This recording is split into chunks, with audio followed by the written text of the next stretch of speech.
నేను నిన్ను స్కూల్లో చేర్పించాలంటే నాకొక గిఫ్ట్ ఇవ్వాలి. ఇస్తావా? గిఫ్టా? అవును, నాకొక ముద్దు గిఫ్ట్గా కావాలి.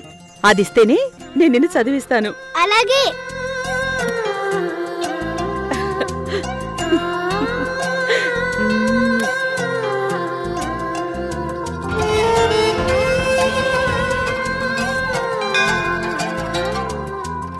రేపు నేను స్కూల్కెళ్ళి మాట్లాడతాను. పిల్లాన్ని తీసుకెళ్లి స్కూల్లో చేర్పించండి. అలాగేనమ్మా, మీ మేలు ఎప్పటికీ మర్చిపోను. అంతంత పెద్ద మాటలెందుకులేమ్మా, బాగా చదువుకో.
రాణమ్మ ఆటో డ్రైవరా?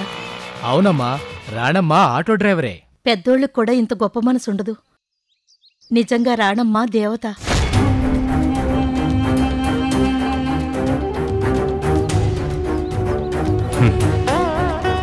దేవత.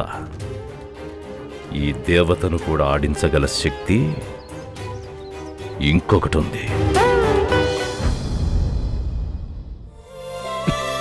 నానా. ఏంటమ్మా? అశోక్, వచ్చావా? నువ్వు క్రికెట్ బ్యాట్ అడిగావు కదా, ఒక్క నిమిషం. ఇదిగో కోహ్లీ సంతకం చేసిన బ్యాట్. సూపర్ అక్క. ఇదిగో, నువ్వు ఆటలో పడి చదువుకోవడం మానేసావనుకో, అప్పుడు నేను ఆడతాను నీతో క్రికెట్. అర్థమైందా? అలాగే అక్క. అమ్మా ప్రియా, ఆడపిల్ల వయ్యుండి కూడా ఇంటి బాధ్యతలు తలకెత్తుకున్నావు.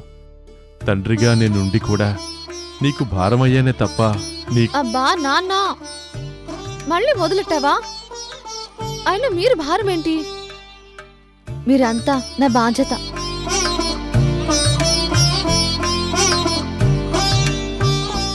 ఇంటి బాధ్యతలు మగపిల్లలే చూసుకోవాలన్న రూలేం లేదు.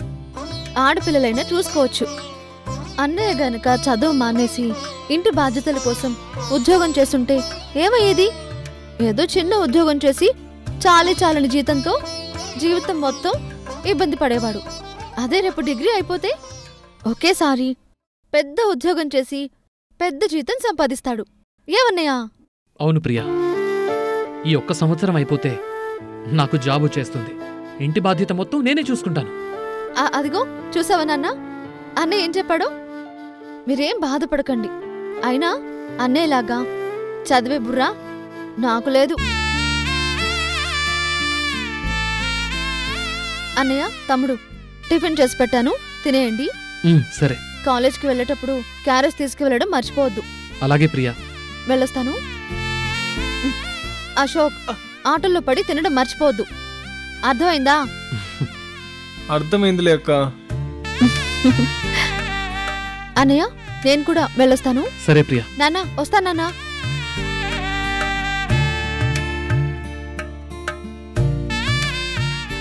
అక్క, నువ్వు చెప్పినట్టు అన్ని సెట్ చేశానక్క.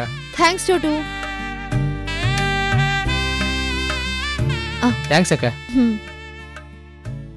అమ్మా విష్ణుప్రియ. ఏంటన్నా? ఏంటమ్మా, ఏదైనా రిపేరా? అదేం లేదు నాన్న. ఆటో స్టాండులో నాకొక శత్రువు ఉంది. నాకొచ్చే కస్టమర్స్ని తను లాగేసుకుంటుంది. వాళ్ళని నా వైపు తిప్పుకోవడం కోసం చిన్న సెటప్ చేశాను. నేను వెళ్ళొస్తానన్నా. నాన్న, ఈరోజు కృష్ణ జయంతి, మీరు ఉపవాసం కదా?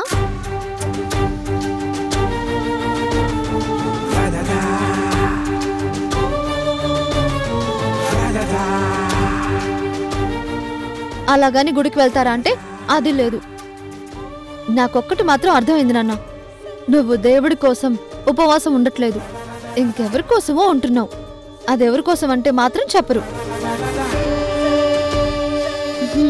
సర్లేండి, లోపల ఫ్రూట్స్ పెట్టాను, కనీసం అవైనా తినండి.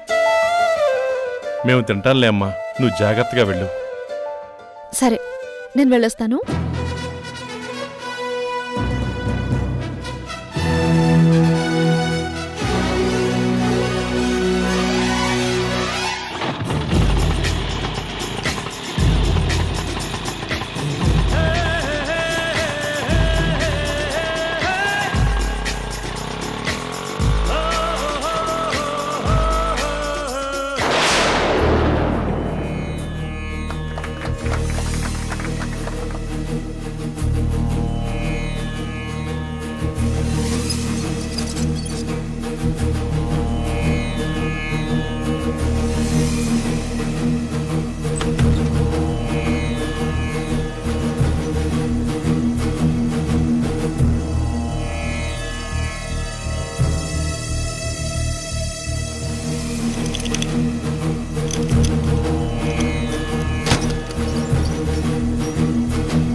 బుజ్జమ్మ,